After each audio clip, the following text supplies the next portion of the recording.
마가복음 1장부터 이제 긴 시간을 3일 동안에 들어갑니다. 먼저 마가복음 1장, 이렇게 한 장 한 장마다 마가복음 1장, 거기에 해당되는 거, 중요한 것과 함께 마가복음 전체를 한눈에 이렇게 보면서 그 내용을 우리가 함께 이렇게 생각하고자 합니다.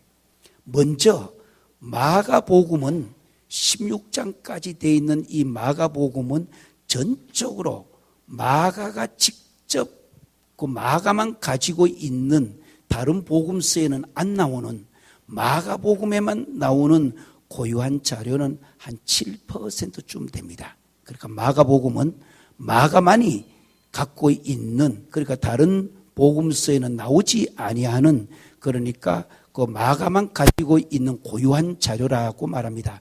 그 고유한 자료가 한 7%쯤 정도가 되고, 그 다음에 중복되는 자료가 93%입니다. 그 말은 마가복음의 내용이 다른 어디에 다 들어갔다 하는 거.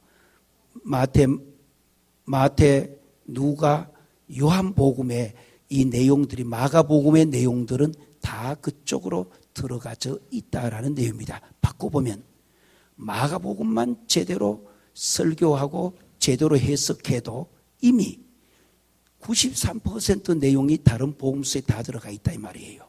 그러니까 역사적으로 신학자들은 주로 복음서 중에는 마가복음을 연구합니다. 또 마가복음이 가장 먼저 기록되어졌다고 해서, 물론 제가 쓴 마가복음 주석도 있습니다만은 이 마가복음이 굉장히 우리가 중요한데, 이 마가복음에 대한 내용을 제대로만 이해하시면은 거의 사복음서 전체는 이해가 되어집니다. 제가 쓴 책 중에서 한 권으로 된 사복음서라는 책 갖고 계신 분, 한 권으로 된 사복음서, 저 어디 한 분 계시고, 사복음서를 한 권으로 똑같은 내용은 원어적으로 다 하나로 처리하고 이래서 한 30년간 해서 한 권으로 된 사복음서, 지금 저 어디 한 분밖에 안 갖고 계시네요. 여러분 못 봤습니까? 아, 그래요? 그러면 다음에 봅시다. 이 한 권으로 된 사복음서만 쥐면은, 요것만 이 성경이기 때문에 밑에 줄을 다 달아놨습니다. 그것만 읽어나가면 사복음서가 전체적으로 하나로 전체가 엮어져서 끝을 내도록 했는데, 한 권으로 된 사복음서, 책 군난 출판사에서 나왔습니다. 그런데 다음에 제가 그 책을 다시 또 갖고 오도록 끈끈히 한번 해보겠습니다. 꼭 갖고 오라고요, 전부 다. 저한테 계시는 분들이 매치들이 다가 아니고 몇 명이 가까이 와서 해주는 말이, 계속 오세요 하고, 너무 좋아가지고 지금 너무 좋으면 좋지 미치겠어요 이러더라고요. 너무 좋아서 미치면 안 돼요. 그리고 또 저는 목회가 이제 뭐를 해야 될지 이제 앞으로 앞길이 눈에 보입니다 하고 저한테 와서 하는데, 하나님께 감사하고요. 그 말 들을 때마다 저는 더 큰 책임감을 느껴요. 저는 또 이번 수요일 때면은 오후에 중국으로 갔다가 또 미국으로 이제 곧 제 아내가 만나서 일 하나 보고 돌아갔다가 곧바로 러시아, 또 저쪽에 있는 인도네시아, 남미 여러 군데로 해서 어쨌든 이번에 제 318차입니다. 지금 제가 해외 선교가 318차이고 지구를 이번에 돌아가면 92바퀴를 돌게 됩니다. 지금까지 걸어 다녔던 그게. 그래서 자꾸 어떤 분이 좀 이따 이렇게 너무너무 자꾸 땀을 너무 많이 흘리시네요 하는데, 몸에 우리 원장님도 아까 너무 몸에 있는 게가 다 빠져나가는 것 같다고. 사실 그래요. 전 세계 30년 넘게 각 나라 다니면서 세상적으로 좋은 거 구경도 한번 제대로 해보지 못하고 그저 선교하고 복음 전하고 신학 가르치고 사람 얻어 사람 길러 사람을 남기고 그날에 선교센터 세우고 또 신학교를 세우고 이렇게 하고 또 미국 가서는 또 미국의 교회 해야 되고 여러 가지, 또 코엔 신학대학교도 있지만은 이 원래 큰 재단이 피드몬트 유니버시티라고 그 제 재단입니다. 그 피드몬트 유니버시티 그 대학교 전체 뭐 또 거기는 한의과 대학도 있어요. 여러 가지 의료 선교를 위해서 여하튼 간에 이제는 뭐 하여튼 달려갈 때까지 달려가 보는 거예요. 뭐 달려갈 대로 달려가 보는데 그저 하나님께서 더 필요하시면은 세상에 더 두실 것이고 또 뭐 어느 정도 됐다고 생각하시면은 또 하나님 부르시면은 저는 뭐 지금 오늘 밤이라도 부르시면은 Swing no sweet chariot 황금마차 타고 가네. 예. 저는 이 밤이라도 부르시면 조금도 그거 없어요. 단 비전 153 이걸 다 이루고 가야 하는데 거기에 대한 아쉬움만 있는 것이지 그 외에는 뭐 아무것도 없습니다. 아이들 셋 다 미국에서 태어났어. 미국 전국에서 그만큼 이름 있으면 됐고, 예. 뭐 미안한 것은 제 아내한테 그저 좀 미안한 감이 있는데, 그래도 처음에는 내가 죽게 되면은 재혼하지 마라가 유언으로 남겼다가, 예, 그걸 제가 취소했기 때문에 이제는 괜찮겠고, 예, 그래서 어찌됐든 간에 저는 오직 지금까지 무려 한 40여인을 한 길만 앞만 보고 왔습니다. 전 세계 어디 가든지 간에 집회를 하든 뭐를 하든 흠을 한 개도 한번 남겨본 적 없습니다.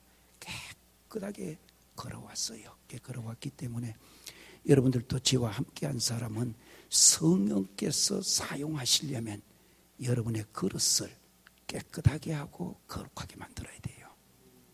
이 말을 이해하실 분은 경험을 했을 거예요. 내 그릇이 깨끗해지고 거룩해지면 성령께서 능력도 주시고 역사를 하십니다. 예, 그러니까 항상 사역자는 내 그릇을 깨끗하게 만들고 또 하나는 거룩하게 만들어야 돼요. 왜? 성령께서 사역하시는 방법은 그것밖에 없기 때문에. 예, 그래서 더러운 그대로 성령은 그 안에 들어와서 사역을 안 해요. 예, 그렇기 때문에 어떤 경우도 지나간 과거는 과거예요. 지금부터 내 그릇을 깨끗하게 만들고 거룩하게 만들면 성령께서 능력도 주시고 또 그리고 엄청스러운 사역을 만들어 주실 줄 믿습니다. 어디를 펴시냐면은 마가복음 8장 30절을 펴시길 바랍니다.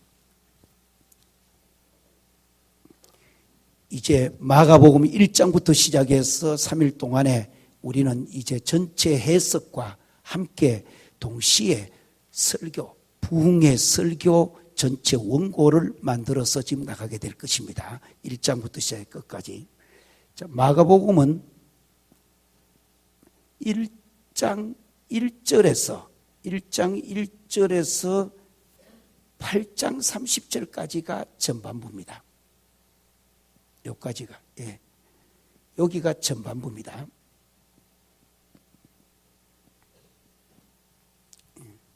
그 다음에 8장 31절부터 자, 제일 뒤에 16장 찾으세요. 몇 절까지 있습니까? 16장.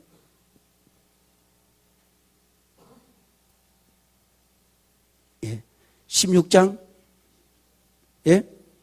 20절. 예, 좋습니다. 그러니까 마가복음은 지금 제가 시작할 때 마가복음 1장 들어가면서 시작하는 이 무엇이든 시작할 때 그 언어를 놓치지 마세요. 집회할 때 어디든 들어갈 수 있는 말이에요. 마가복음은 무려 8장 30일부터 16장 20절까지 절반, 이 후반부 전체의 절반이 예수님의 한 주간 순환만 다루고 있습니다. 요거. 그러니까 예수 그리스도의 고난, 예수 그리스도의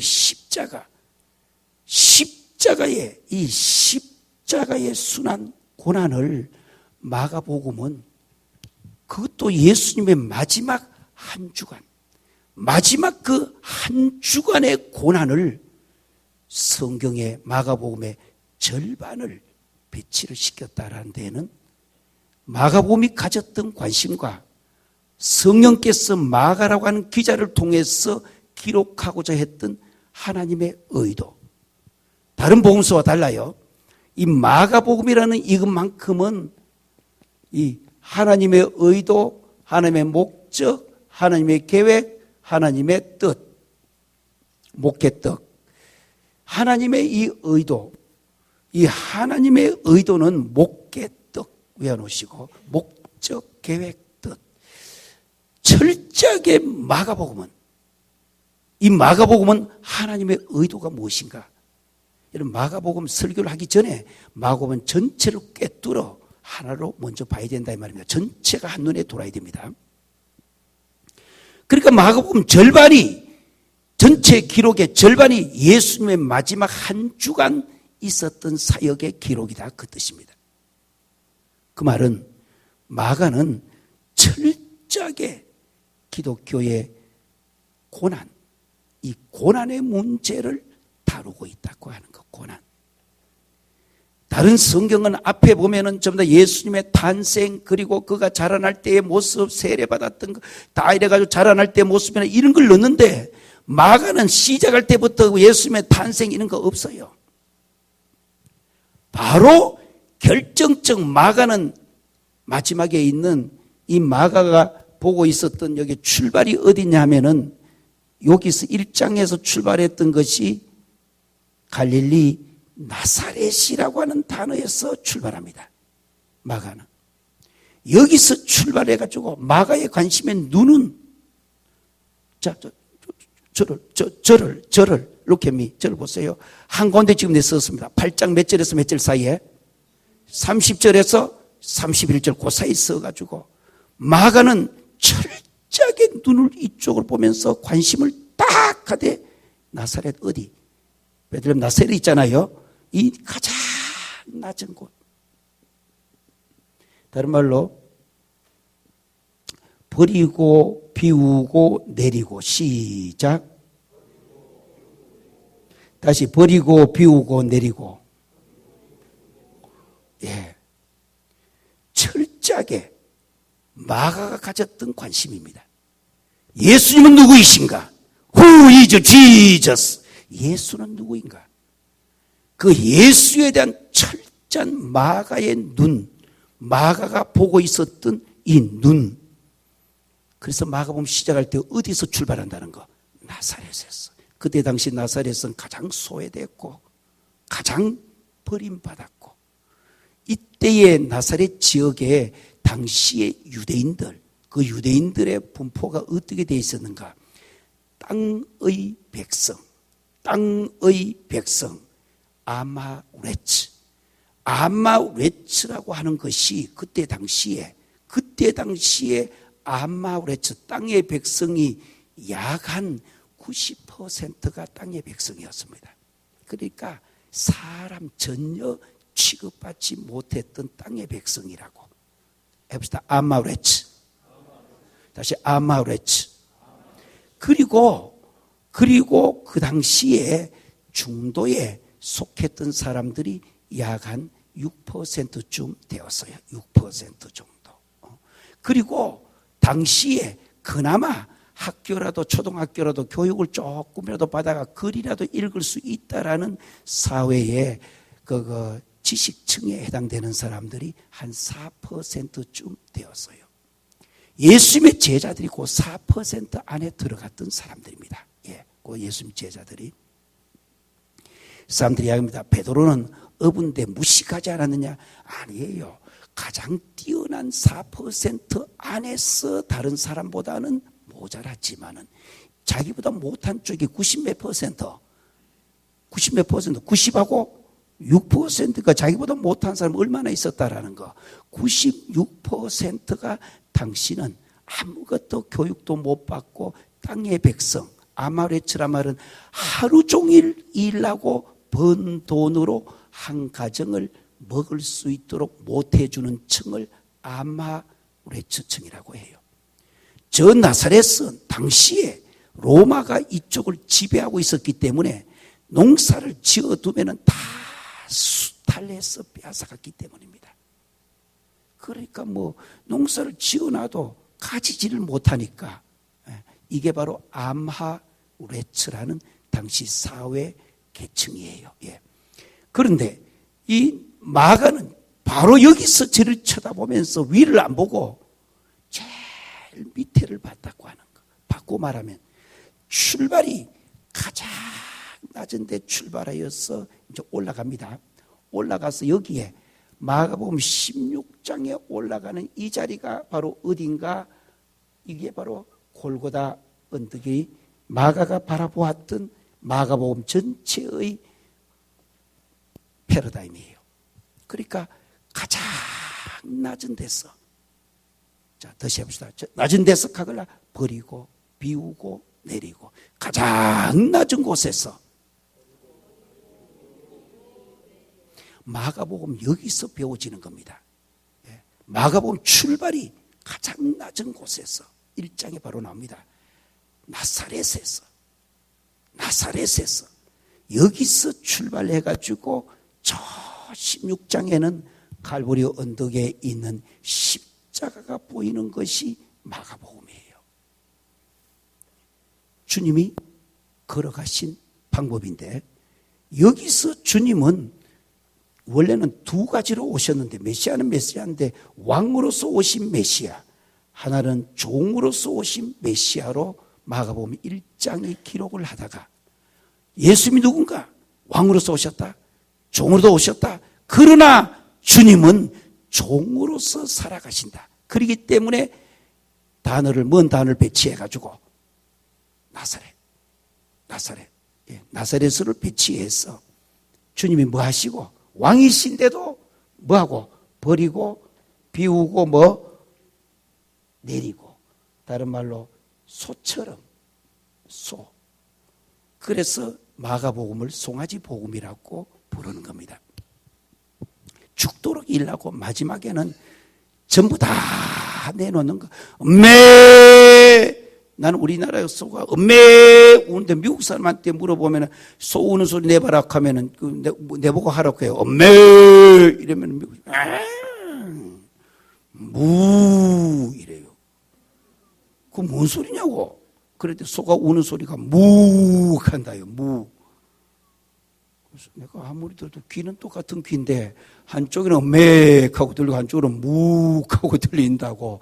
그래서 웃기도 이래 합니다만은 송아지 복음 여기서 출발해가지고. 그런데 마가복음을 잊어서 안 될 거가 8장 31절 요절. 이따가 우리가 이제 이번 3일 동안에 마가복음 8장에 가서 이 문제 갖고 바로 해석도 하고 설교를 하게 될 겁니다. 직접 우리는 설교를 이번에 큰 거 12편을 만들어낼 겁니다. 만들어내는 거니까 그러나 해석을 하면서 마가복음 전체를 망원경으로 먼저 보고 그 다음에 현미경으로 보고 그것을 가지고 이제 구조 분석을 하면서 우리가 나가야 됩니다. 구조를 분석한다는 건 뭔지 여러분들 나중에 좀 배우셔야 됩니다. 이거 한국에서 구조 분석이라는 말을 많이 쓰고 있는데 그 구조 분석을 제대로 알고 쓰는 분들이 내가 보기에는 별로 없는 것 같아요. 이 보니까요. 예, 근데 이 구조 분석에 대한 아주 중요한 것은 키아즘이라는 말이 히브리인들이 자기들이 히브리어로 키아즘 그런 말 안 써요. 구약은 히브리식 사상 위에서 히브리어로 표현되어졌는데 당시에 이 히브리 사상을 가졌던 그 제자들이, 예수님 제자들이 그때 사용했던 가장 보편적인 무슨 그릭? 코인의 그릭. 시작. 코인의 그릭. 다시 시작. 코인의 그릭으로 신약을 기록합니다. 히브리어로 기록하는 게 아니에요. 신약이 코인의 그릭으로 기록을 하기 때문에 그 코인의 그릭에서 다 같이 빌레몬서 1장 빨리 펴세요. 시간이 없어서 빨리 펴세요. 빌레몬서 1장 빨리 한번 펴보세요. 빌레몬서 1장. 빌레몬서 1장을 펴시면은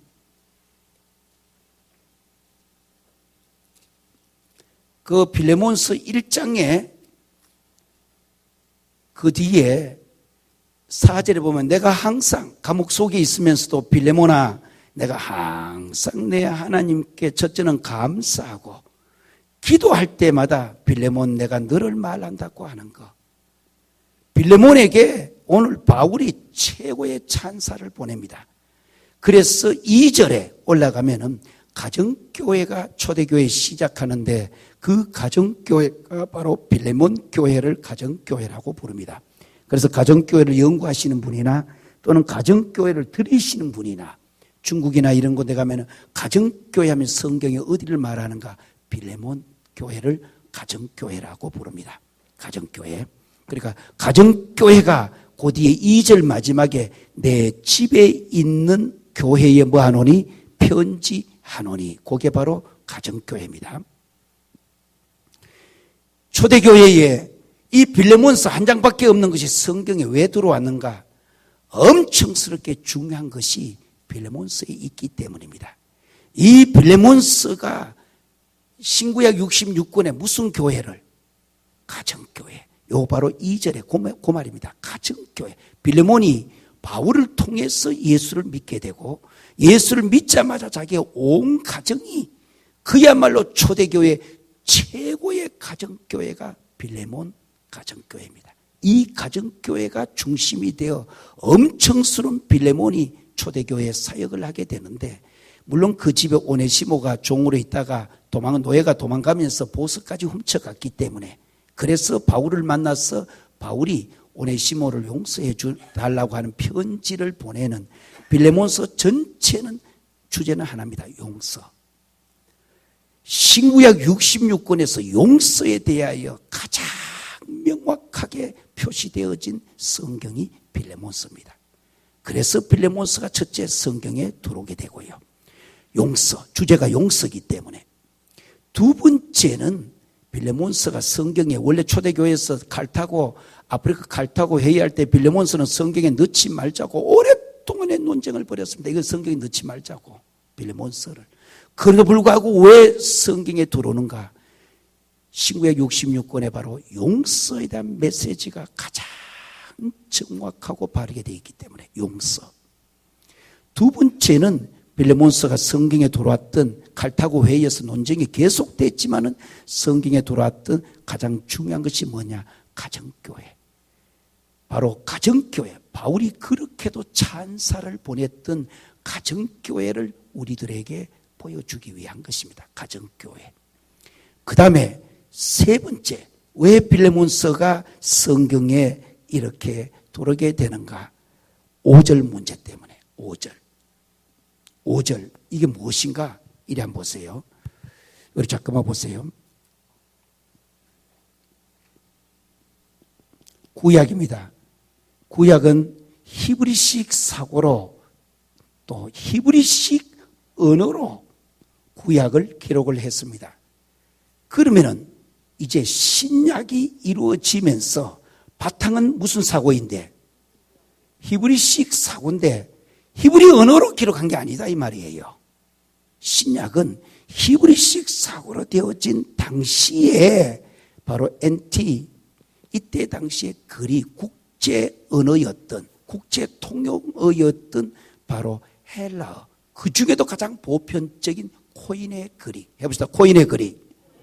그렇기 때문에 그 문제를 우리가 이해를 해야 이 히브리식 사고에 세워졌다는 말이 전부 다 히브리 사고 하니까 요즘 아무나 한국에서 제가 히브리식 사고 성경 해석학 창시자라 이랬더니 저한테 몇 시간 배우고 한국에 강사로 돌아다닌다는데 그분 책을 몇 권 내는 거 보니까 히브리식 사고 그 안에 들었는 게 전체 다 책을 한 5권을 내가 봤는데 5권 다 빼가지고 페이지 중에 2페이지만 들어있어요 보니까.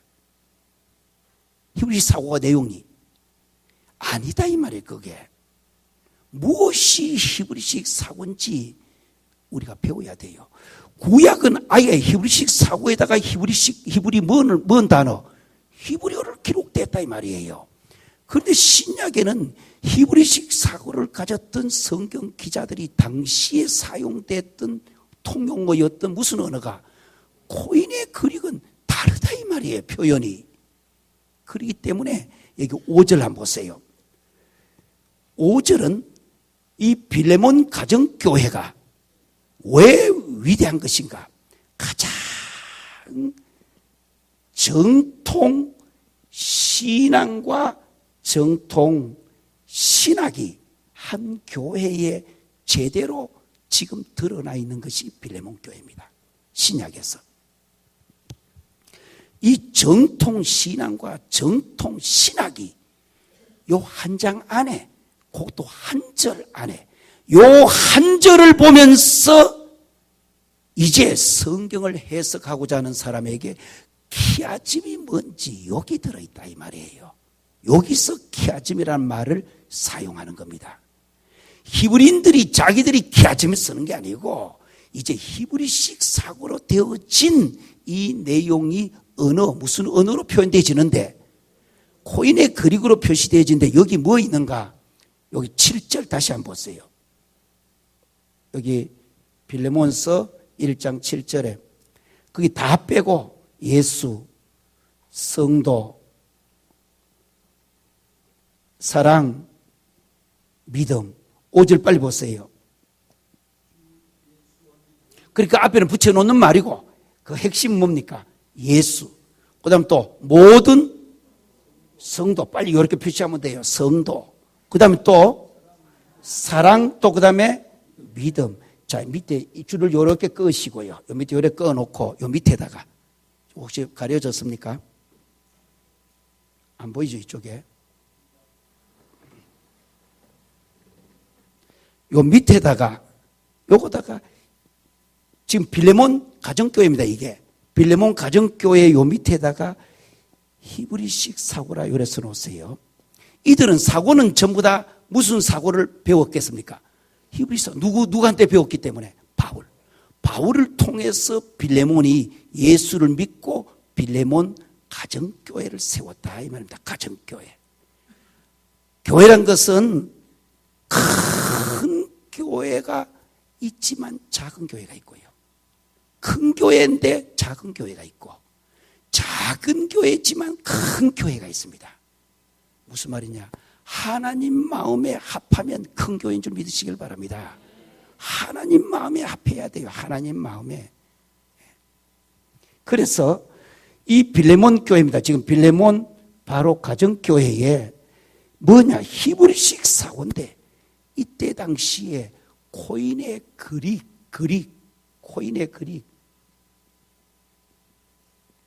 헬라어 이 말입니다. 헬라어. 그릭으로 헬라어로 히브리어가 아니고 헬라어로 이렇게 두 개 만나는 것을 키라고 합니다. 크라이스트 할 때 키. 따라합시다. 키 연결한 문학 구조를 키아즘이라고 하는 거예요. 뭐냐? 요렇게 두 개를 연결을 요렇게 해석한다 이 말이에요. 밑바닥에는 무슨 사고로 되어 있는데 그러나 이후에 세워진 것은 표현은 지금 무슨 그릭으로 코인의 그릭 이름이 그릭 헬라어로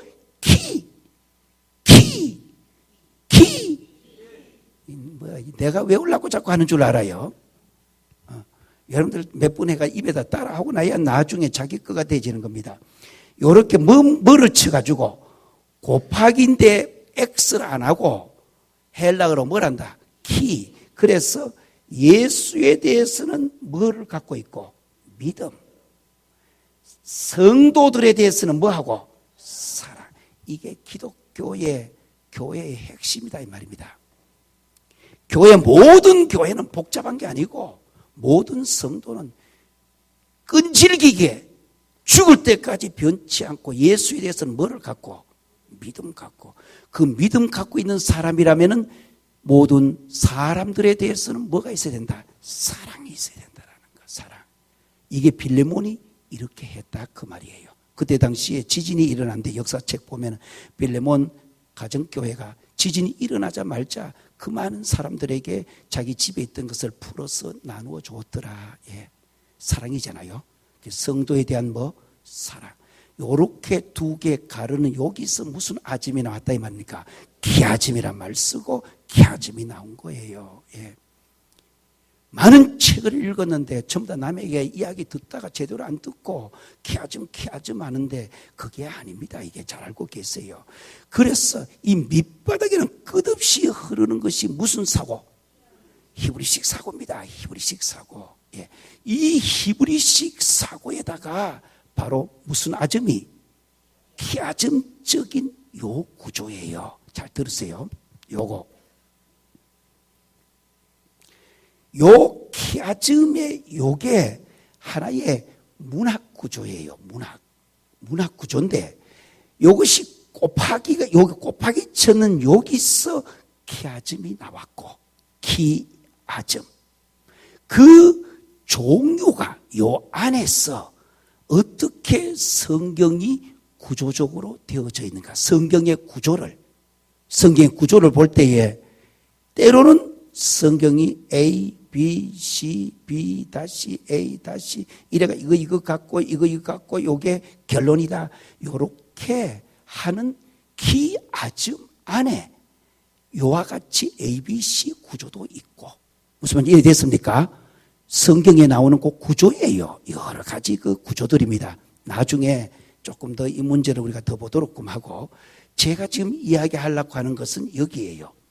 8장 31절 올 때까지 마가는 앞부분에 예수님의 탄생도 이야기하지 않고 바로 예수님께서 세례받는 것부터 시작을 해가지고 마가복음이 진행됩니다. 나사렛에서 왔다. 마가복음 전체의 이 아웃라인을 칩니다. 끊을 때 어디 끊었어?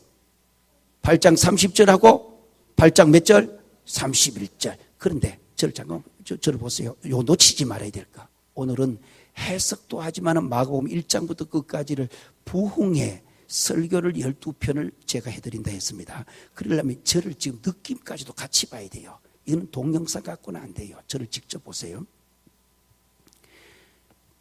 예수님께서 다른 복음서는 탄생까지 다 다루었는데도 마가는 그것도 안 다루고 바로 가장 낮은 곳 나사렛에서 뭐부터 받는 거?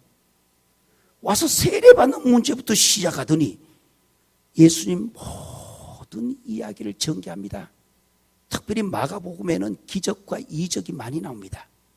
이렇게 진행을 되어 오다가 진짜 관심 예수가 누구신가 이 말이에요. 예수님이 도대체 누구이신가? 앞에 수많은 기적들, 이적들을 막 행하면서 오는데 이렇게 기적과 이적과 이런 것을 계속해 오다가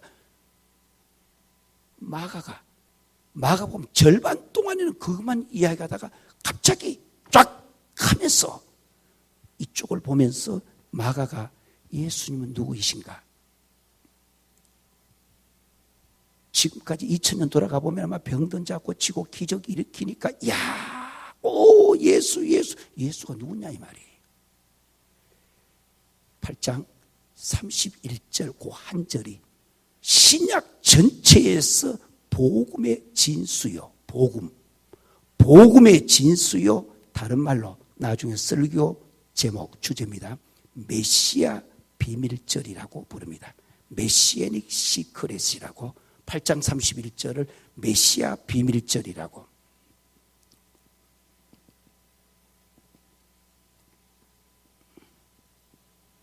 자, 영어로 해봅시다. 메시애닉 시크릿. 다른 말로 메시아 시크릿인데 메시애닉 시크릿이라는 말의 뜻이 무엇이냐면은 바로 메시아 비밀절이라고 말합니다. 역사적으로 굉장히 중요한 용어입니다. 메시아 비밀. 이 메시아 비밀절이라는 말은 무슨 뜻인가? 8장 31절에 와서 이제 그가 누구다? 메시아다. 이 메시아 예수님이 자기가 메시아인 것을 밝히는 지금까지 자기를 숨기면서 왔던 예수님이 내가 바로 기다리고 기다렸던 그 메시아다. 이걸 갖고 메시아 비밀절이라고 부릅니다. 메시애닉 시크릿이라고. 마가복음에 이 말 모르면 마가복음은 끈을 못 잡습니다. 마가복음 1장부터 끝까지 가는 이 문제에 있어서 전반부가 끝나고 후반부가 시작되는 절반이 예수의 고난과 순환에 한 주간 있었던 것을 성경의 절반을 기록하면서 그 절반을 기록하는 첫 번째의 구절이 메시아 비밀을 밝힌다. 이 메시아 비밀이라는 것이 신학 용어입니다.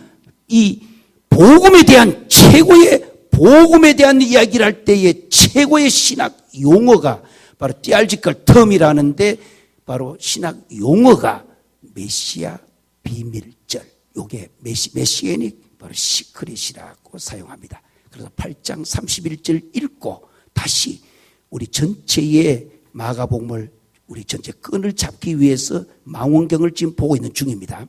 31절 같이 한번 읽어봅시다. 시작.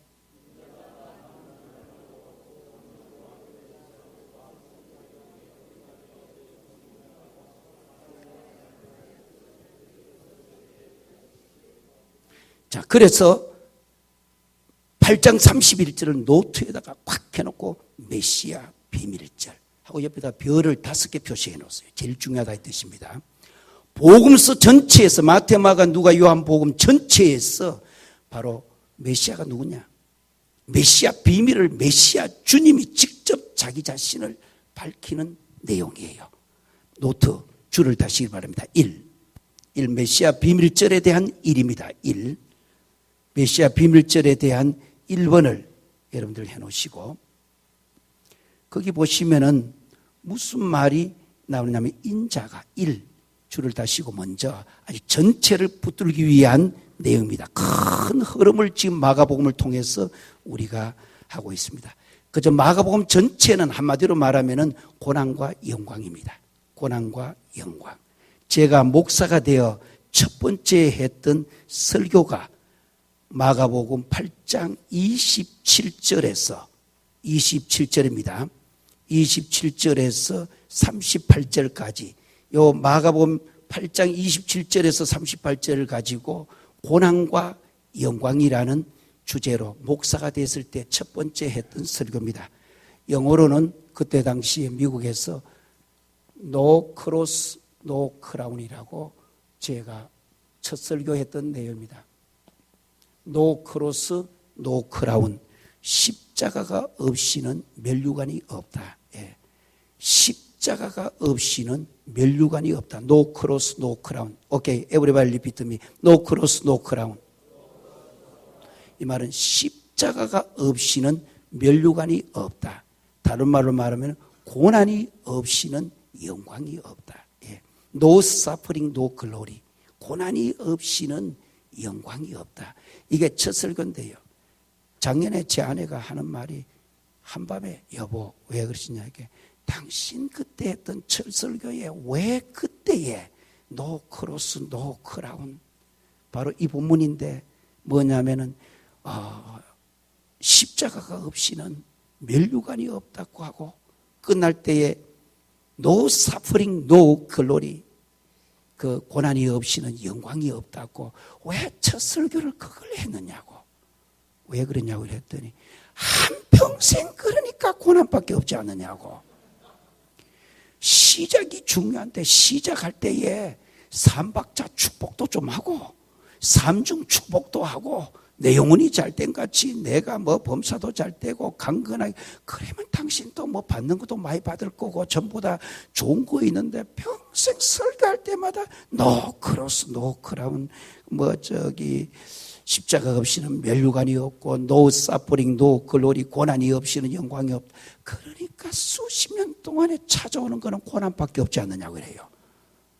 가만히 생각해 보니까 맞아요. 맞기는 맞는데 뭐 얼마나 힘들었으면은 내가 그랬는고도 생각을 해봅니다만은 후회를 안 합니다. 왜? 이것이 메시아 비밀이기 때문에 성경의 가장 위대한 구약 전체에서 내려왔던 오실 메시아, 왕으로서 오실 메시아, 종으로서 오실 메시아, 이제 오신 메시아, 왕으로 오신 메시아, 종으로서 오신 메시아, 왕으로 오셨지만 종으로 살아가는 것이 마가복음이라는 것. 서번트, 섬기는 종의 모습으로 살아가는 게가 주님이시다. 여기에 첫째 인자 줄을 다시면서 31절부터 요 한 절이 핵심입니다. 잊어서 안 되기 때문입니다. 인자 해놓고 줄을 달아드립니다. 인자에 대한 사상은 당시에 예수님 시대에 그때 당시에 인자라고 하는 사상, 인자. 요 인자 자체가 대문자입니다. 한국말은 그대로 해야 되지만 인자 자체가 캐피톨 레터, 캐피톨 대문자라. 영어에 대문자 말고 소문자 말고 대문자. 캐피톨 레터 해봅시다. 캐피톨 레터. 예, 인자 자체가 대문자입니다. 영원한 고유명사입니다. 인자 자체가 고유명사예요.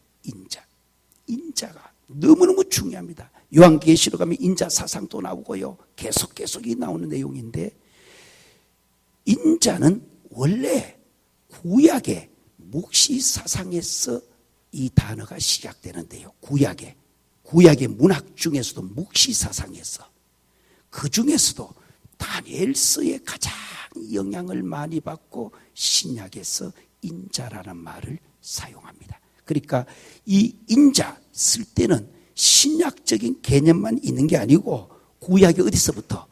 다니엘서부터 이 땅에 오실 메시아에 대한 단어 고유명사로서 인자. 그래서 여러분 집에 딸 낳았을 때 아무나 인자 이름 짓지는 마세요. 그럼 그 인자는 예수님이 되는 거예요. 이때 말하는 인자는 고유명사의 인자예요. 고유명사. 그래서 예수 그리스도를 의미하는 구약의 메시아 사상의 제일 높은 꼭대기가 인자예요. 인자. 그래서 여러분 인자라는 한 단어가 고유명사다. 여기에. 그래서 이 인자 그저 넘어가지 마시고 여러분들 빨간 거 갖고 딱 사각형을 쳐놓으세요. 한국말에는 표시할 방법이 없기 때문에 한글은 다 똑같아 보니까 인자는 요게 구약 다니엘서 묵시 사상에서 시작되어진 바로 고유명사다. 요한계시록에 가도 인자가 있습니다. 인자가 올 때가 오나니 인자 있잖아요. 인자가 온다. 예. 그 다음에 많은 고난을 받고 첫째 믿고 많은 고난을 받고 2번 줄을 다실 때에 줄을 다시 봅니다. 많은 고난을 받고 이 말이 구약에서부터 오실 메시아 중에 종으로서 오실 메시아입니다. 종으로서 오실 메시아. 구약에는 이사야 42장 1절에 나오는 내용입니다. 그러니까 많은 고난을 받고 종으로서 오신다. 그리고 이사야 53장에 이 땅에 오실 메시아. 원래 유대인들은 자기들이 갖고 있는 성경을 타나크라고 부릅니다. 해봅시다. 타나크. 이 타나크 그 성경의 예전에는 이사야 53장만큼 그가 찔리면 우리가 허물을 때문에 있나며 원래 이스라엘 옛날의 그 성경은 자기들이 그걸 빼버렸습니다. 원래. 이건 예수님에 해당되기 때문에. 그러나 지금은 다 넣어서 함께 사용하고 있습니다. 이제 자기들도 이제 어쩔 수 없잖아요. 예, 그렇기 때문에 성경인데 뺀다고 빼지는 건 아니잖아요. 그래서 고난을 받고 이사야 바로 53장. 이사야 뭐랬습니까? 53장. 예. 그게 이사야 53장에는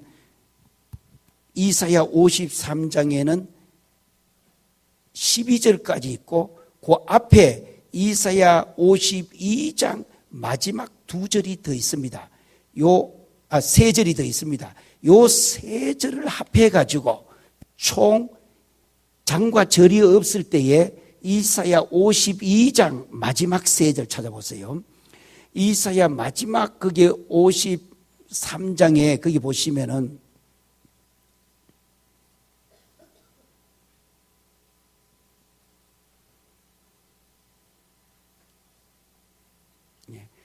이사야 52장 마지막 세 절 한번 보세요. 몇 절입니까? 몇 절? 10에서 15절까지. 예, 됐습니다. 그 다음에 이사야 53장 1절에서 3절까지, 이사야 53장 4절에서 6절까지, 이사야 53장 그 다음에 7절, 8절, 9절, 이사야 53장 그 다음에 10절, 11절, 12절. 히브리인들이 키아즘으로 성경을 기록했다는 것은 이 구약에 가장 잘 나타난 모형이 이거예요. 어떤 모형이냐면은 여기를 보시면은 내가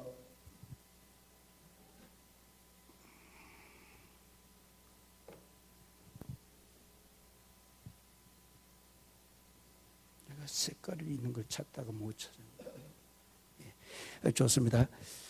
이사야 50 요거를 A라고, 요거를 B라고, 요걸 C라 하면은 요게 뭐가 되고 B 다시, 이게 뭔 다시 A 다시. 뭔지 아시겠죠? 성경 내용이 한가운데 여기다가 컨클루션, 요게 바로 결론이에요.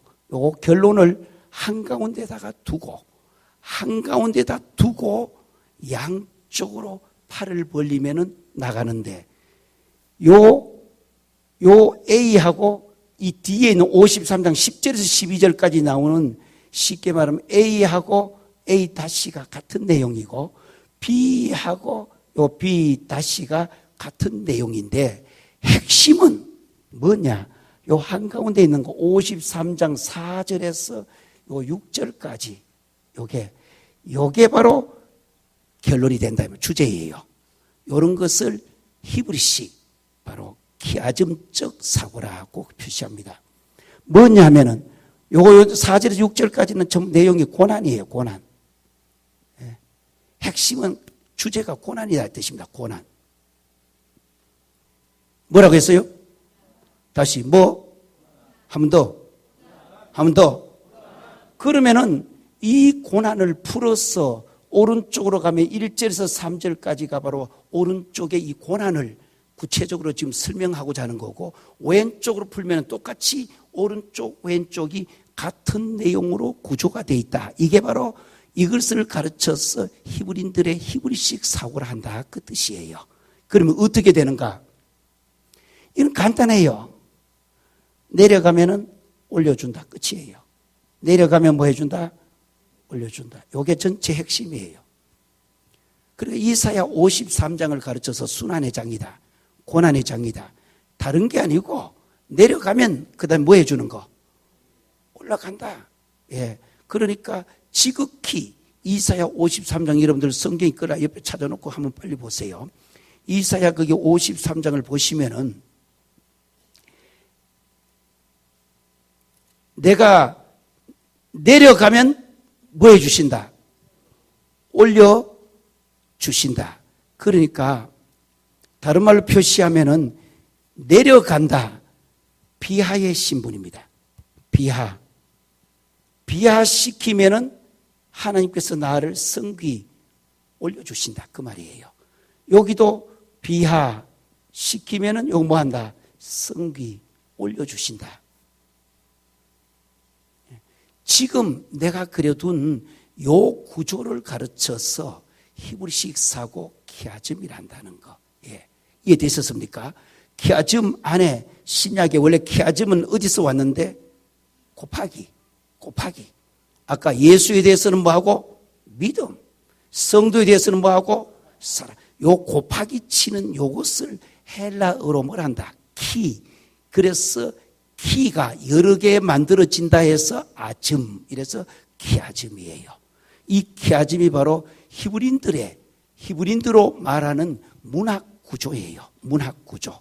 그러니까 히브리인들이 갖고 있는 문학 구조, 그 사상이 바로 키아즘입니다.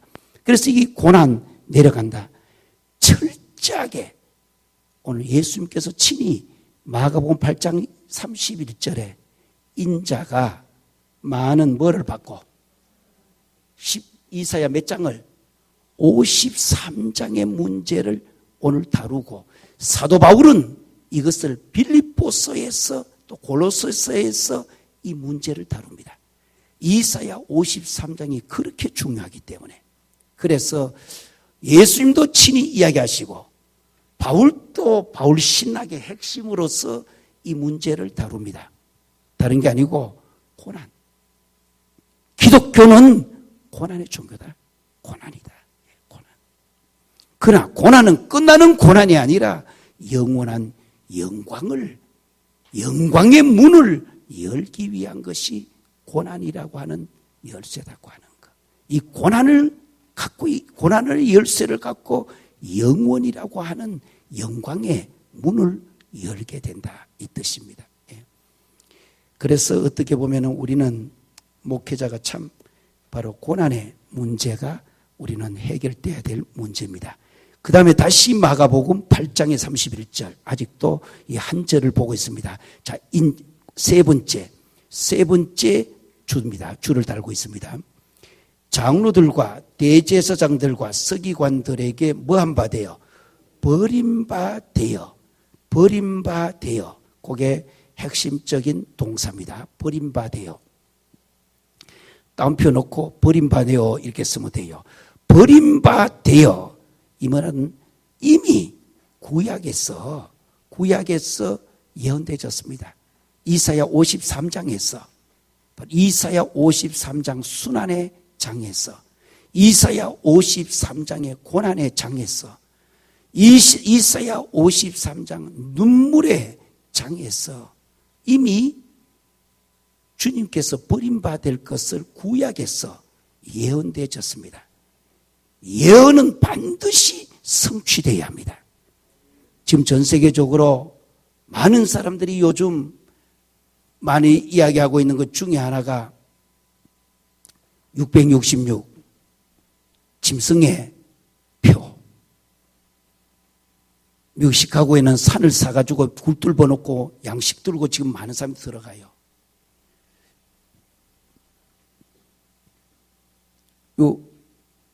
지금 내년도부터 미국에는 의료보험 들기 위해서는 요 표를 받아야 된다고. 한국에서 여러분들 들어보셨죠? 뭐라고? 베리칩이라고. 그래서 이걸 해야 된다고. 예. 한국 쪽에서는 여기 상주에서 오신 목사님 어디 갔어요? 상주 산 속에 있는지 모르죠? 상주에 산을 사서 요즘 서울에 있는 분들이 굴 뚫어놓고 지금 가고 있어요. 거기에. 예. 왜냐? 곧 끝이 온다고. 대체로 날짜를 언제 보느냐? 금년도 12월 21일 날짜, 22일로 보고 있습니다. 그래서 끝이 온다고. 누가 그랬어요?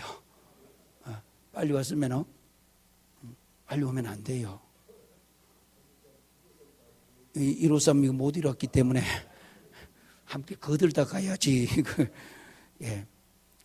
물론 이 베리칩 문제나 프리메이슨이라는 문제나 종말에 대한 문제 이런 것은 원어적으로나 성경의 요한계시록에 있는 666의 문제나 그때 당시에 사도 요한이 바모섬에서 받고 나와 에베소에서 기록할 때에 그때의 무슨 의미였는지, 그리고 이 내용이 구약의 묵시사상에서 어디서 와서 이 내용을 지금 사도 요한의 성경의 예언의 완성에 대한 문제를 갖고 왔는지, 종말의 문제를 아무리 해결하려 해도 마음대로 이야기하면 안 돼요. 종말은 성경에서 꼭 이루어져야 될 큰 예언 3가지가 지금 남아있어요.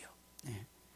그러면은 그 문제가 이루어질 때는 우리는 굉장히 성경으로 돌아가서 마지막을 주의 깊게 봐야 돼요.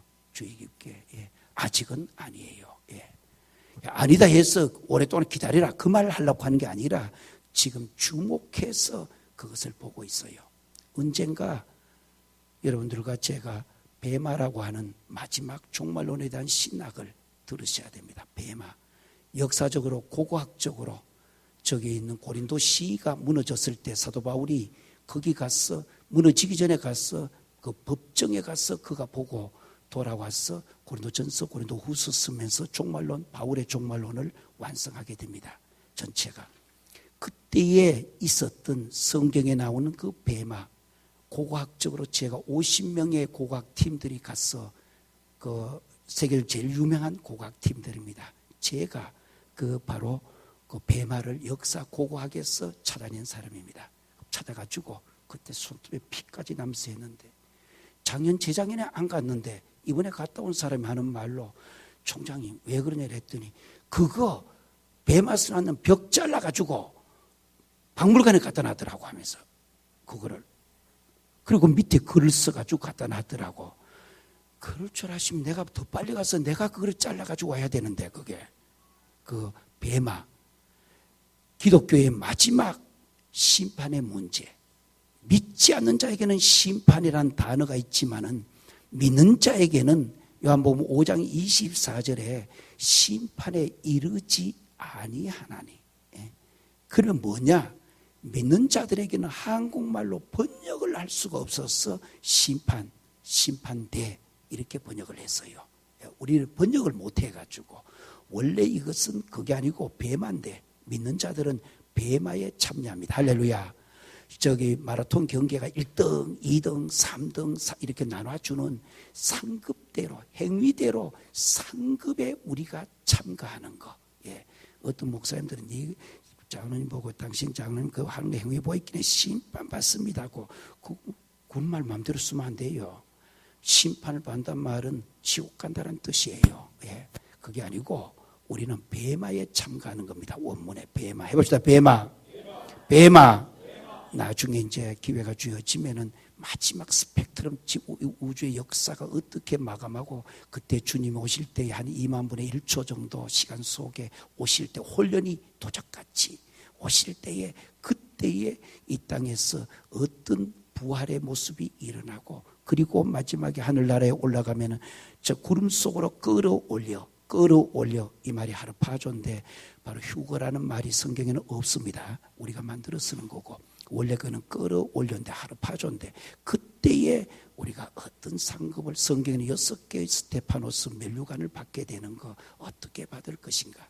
그 6개 면류관만 받아도 집회 가서 6번 설교를 한 개 하시면요, 굉장한 용기와 또 희망을 갖게 되는 것이 6개의 그 면류관이 성경에 다 나옵니다. 또 성령의 7가지, 하나님의 7영 하나하나마다 어떻게 이루어지는지, 악령의 또 7영 그 못되게 어떻게 하는지, 이와 같은 것을 우리가 소화를 잘 시켜두시면 필요할 때마다 이것 빼고 저것 빼고 그래 해서, 다른 거 아니라 남의 것 말고 성경에 있는 원문을 가지고 할 수 있도록 그렇게 하는 것이 제일 중요하다. 다시 한번 마가복음 8장 31절에 무슨 비밀? 메시아 비밀. 옆 사람과 인사합시다. 메시아 비밀. 한 번 더, 메시아 비밀.